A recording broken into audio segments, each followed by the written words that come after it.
Hey guys, for today's 10-minute tone video, I'm going to give you 4 delay settings that you should definitely consider using. And here are the 4 delay settings I'm going to show you today.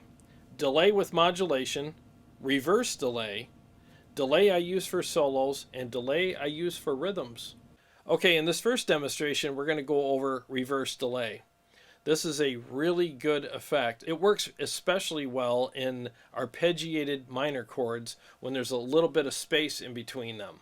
And what I like to do to accentuate this effect is on the last note that I play, I pluck the string really hard, and then when it repeats back, when it comes back to you with that reverse delay, it has this nice little sting on the note and it just sticks out a little bit, and you'll definitely hear that in the examples that are coming up. So in this example, what you're going to hear is the passage by itself so that you can hear the effect and what it does. And then I'm going to play it in the mix with and without it, so that you can hear the difference and hear how it really makes the song sound so much better.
Okay, so as you heard, that part of the song sounded a lot better with the reverse delay on it, didn't it?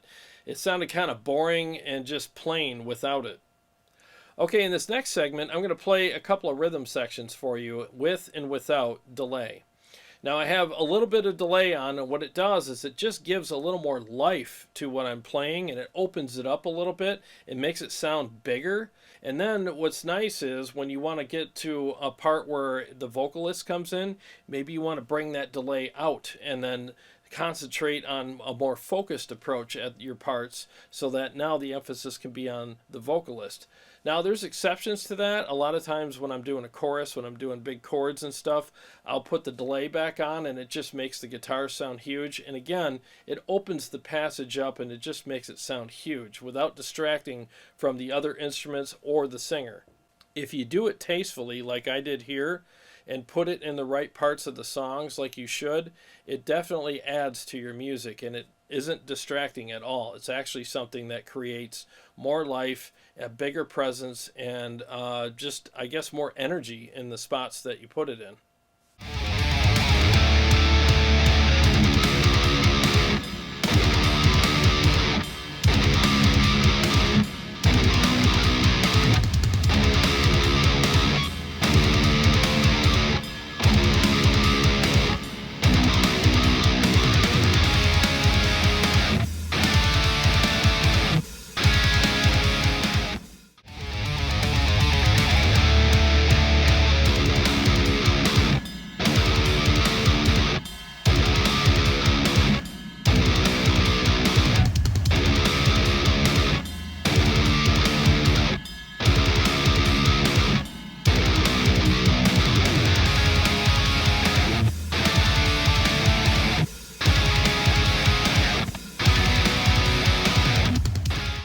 So as you heard there, the parts that I was playing sounded bigger and they had a bigger presence, and there was just more life and energy in the spots that I put the delay in. Okay, in this next segment, you're going to hear delay with modulation on it. So basically what's happening here is all the repeats have a modulated sound to them. So what you're going to hear next is an isolated track with what I'm playing so that you can hear what the effect does. And then you're also going to hear it in a mix with and without the effect.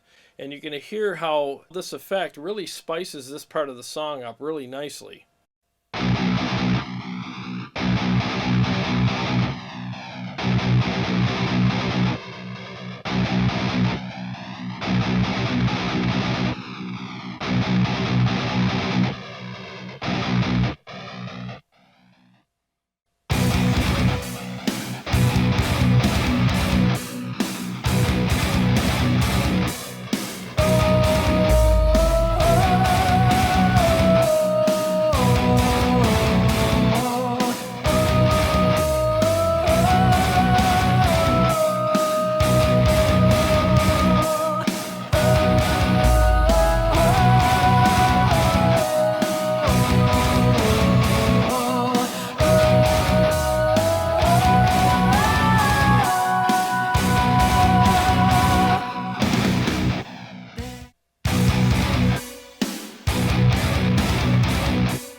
That sounded really good, didn't it? So like every once in a while, it's good to throw something in there. It's just ear candy for the listener, and it's a really nice kind of production value that you can add to your music. All right, in this next segment, you're going to hear a couple of different things. You're going to hear just straight up dry guitar, and then you're going to hear me kick into the modulated delay. And then when I start the solo, I'm going to go into my delay settings that are associated with that.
So as you heard, as soon as I kicked in the modulated delay on the rhythm section, more life came into it. It sounded bigger, it was accentuated differently, and you could hear the modulated repeats in there, and it just sounded really cool. It's a great way to spice up a part and draw people's attention to what you're doing. Again, it's kind of like giving them a little bit of ear candy. And then when the solo kicked in, I switched to a different preset on my Helix that had a different delay setting on it that was better for solos. And then it just really accentuated all the things that I did in the solo without getting in the way. If you dial things in properly, the delays will not get in the way. They just kind of accentuate things and give it more life and bigger space. And it really sounds amazing if you do it right. And look at those settings and use those for your own rig, and trust me, it'll sound amazing. A couple of things I really like is that swarm of notes that come in behind me when I'm doing all these runs.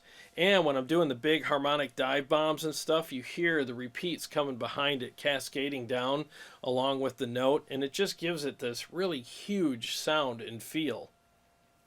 What you're doing is creating space. You're just giving all the things that you're doing a bigger space to live in, and you're putting a really nice production value on your music and what you're playing. And trust me, if you use these settings, you're really going to like it, and it's going to sound amazing in your music as well.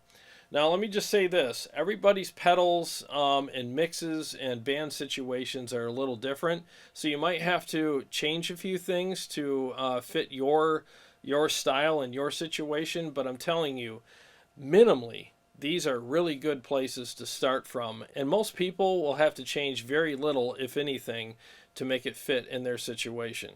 So feel free to give all of these a try in your music and see what you can come up with. The creativity that they allow you to have is amazing. It really does spice up your music, and you'll probably wonder how you ever played without these delay settings in your music. Well, thanks for watching. I hope you really enjoyed this video and got something out of it. And to all my subscribers, thank you very much for all your support. I really appreciate you guys very much. And if you haven't subscribed, please do, and click the bell so that you get notified every time I come out with new episodes or go live, because we do go live twice a week. Wednesday nights at 8 and Sunday nights at 7.